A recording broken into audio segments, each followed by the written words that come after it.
चतुर बीरबल में आज की कहानी है पेड़ का मालिक कौन। एक बार बादशाह अकबर दरबार में बैठकर अपनी प्रजा की समस्याएं सुन रहे थे।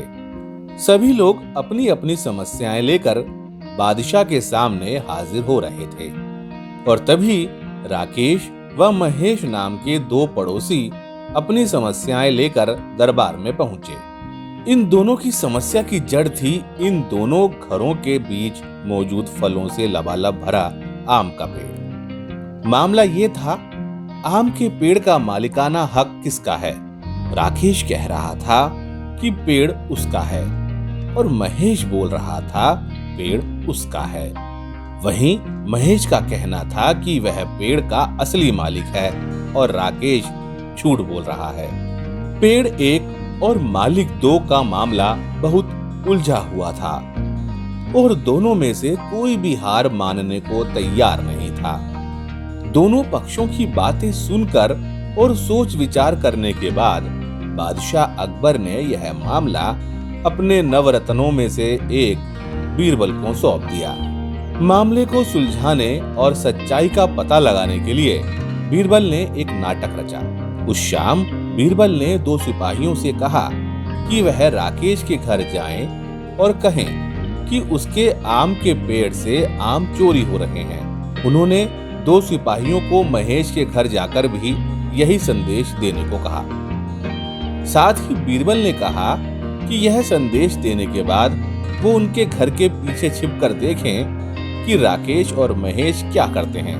बीरबल ने यह भी कहा कि राकेश और महेश को पता नहीं लगना चाहिए कि तुम उनके घर आम की चोरी की सूचना लेकर जा रहे हो। सिपाहियों ने बिल्कुल वैसे ही किया जैसे बीरबल ने कहा। दो सिपाही महेश के घर गए और दो राकेश के घर। जब वो वहां पहुंचे तो उन्हें पता चला कि राकेश और महेश दोनों ही घर में नहीं थे। तो सिपाहियों ने उनकी पत्नी को यह संदेश दे दिया। जब महेश घर पहुंचा तो उसकी पत्नी ने उसे आम की चोरी की सूचना दी। यह सुनकर महेश ने कहा, अरे भाग्यवान, खाना तो खिला दो, आम के चक्कर में अब क्या भूखा बैठा रहूं। और कौन सा वह पेड़ मेरा अपना है, चोरी हो रही है तो होने दो, सुबह देखेंगे। यह कहकर वह आराम से बैठकर खाना खाने लगा। वहीं जब राकेश घर आया और उसकी पत्नी ने यह बात उसे बताई तो वह उल्टे पैर पेड़ की तरफ दौड़ पड़ा। उसकी पत्नी ने पीछे से आवाज लगाई, अरे खाना तो खा लीजिए। जिस पर राकेश ने कहा, खाना तो सुबह भी खा सकता हूँ, लेकिन अगर आज आम चोरी हो गए तो मेरे पूरे साल की मेहनत पर पानी फिर जाएगा।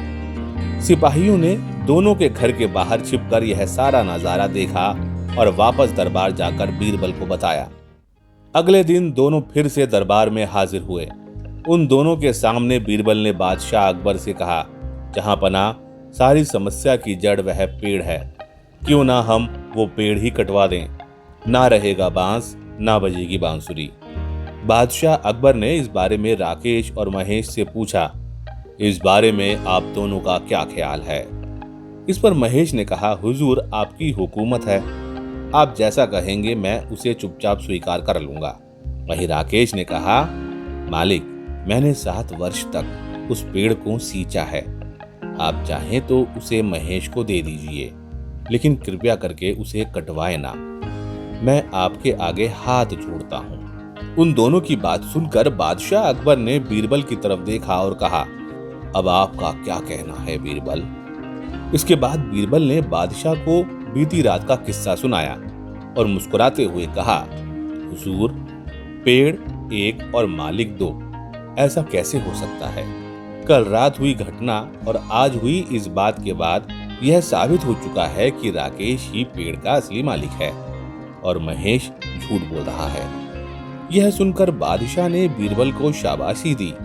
उन्होंने अपने हक की खातिर लड़ने के लिए राकेश को बधाई दी और चोरी करने व झूठ बोलने के लिए महेश को जेल में बंद करने का आदेश दिया।